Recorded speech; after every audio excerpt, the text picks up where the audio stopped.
Adrian trusted Lucas the way only old friendships allow. They had grown up together, shared failures, shared dreams, and survived years that had shaped them into men with responsibilities. So when Lucas started visiting Adrian's home more often, it felt natural, almost expected. At first, Lucas came only when Adrian was home. They talked about work, old memories, unfinished plan. Maya listened from the kitchen, offering tea, exchanging polite smiles. Lucas was friendly, respectful, and careful with his words. To her, he was simply her husband's closest friend. Soon, the visits became routine. Sometimes Lucas came with Adrian, sometimes before him. "I was passing by," he would say. Other times, "I wanted to check if you were home." There was nothing unusual about it. The door was always open. Trust lived easily in that house. Maya noticed how naturally Lucas talked.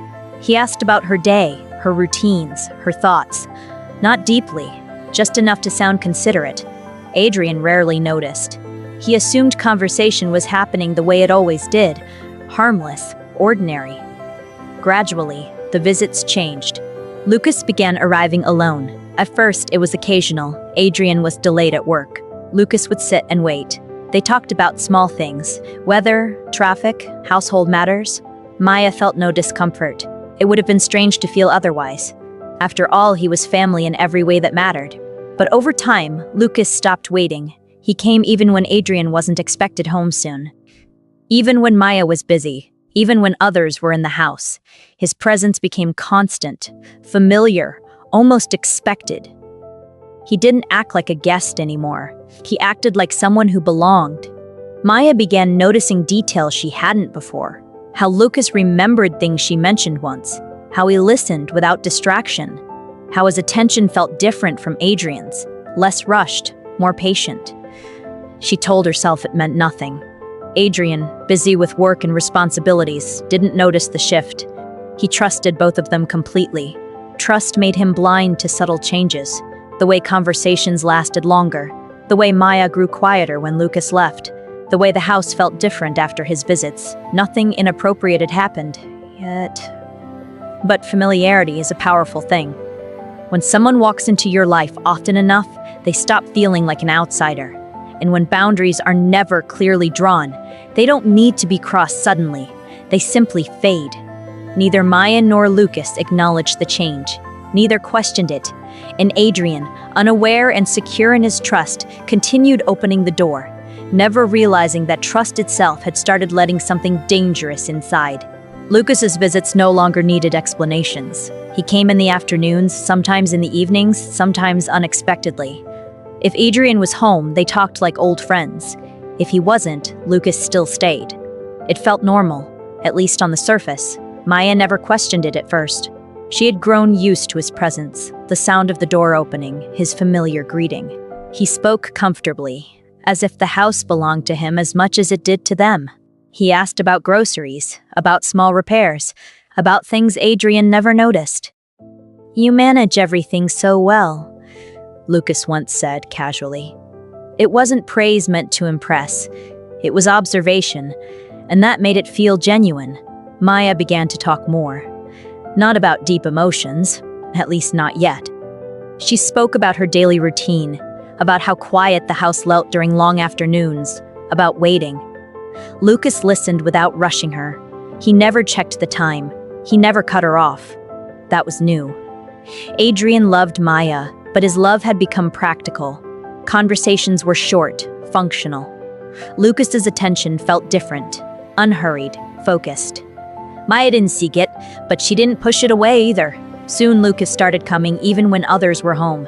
Family members moved around them, unaware of anything unusual. Conversations paused and resumed naturally. No secrecy, no tension, just familiarity growing deeper. Maya noticed how easily Lucas slipped into her daily life. He remembered details, things she herself forgot she had mentioned.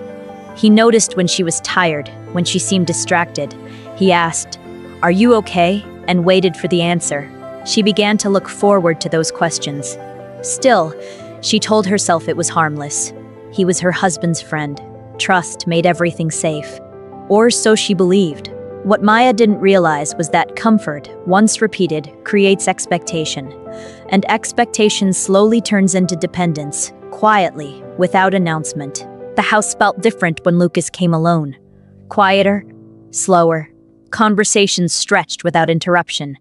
Maya didn't notice when it began to feel natural to sit longer, to speak more freely. Lucas shared pieces of his own life now. His loneliness, his regret about never settling down, his sense of being disconnected from everyone else's happiness. Maya listened, feeling a strange sense of responsibility she had never carried before. "You're easy to talk to," he told her once. "Not many people are." The words stayed with her. She started choosing her words more carefully around Adrian, while becoming more honest around Lucas. It wasn't intentional, it simply happened. Emotional safety had shifted without her noticing. Sometimes she felt a quiet discomfort, a voice reminding her this closeness was unusual. She tried to create distance, keeping conversations shorter, but Lucas noticed immediately. "Did I do something wrong?" he asked gently. She shook her head. "Number. Of course not. Another lie. Small, but deliberate." Adrian remained unaware. Trust kept him blind. He never imagined his closest friend could occupy a space that belonged to him, and Maya never imagined she could allow it. Lines weren't crossed in a moment. They faded slowly, like old markings washed away by time. Maya realized she was living in two emotional worlds.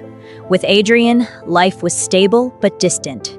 With Lucas, it felt immediate and understood. She hated herself for noticing the difference. Lucas became bolder, not in action, but in presence. He stayed longer. He spoke more openly.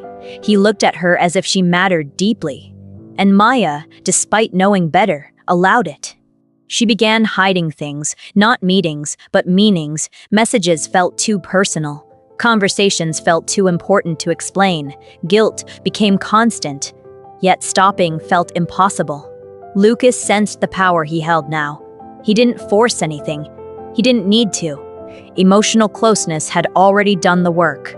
Maya stood on the edge of something she never intended to reach. And yet, she didn't step back.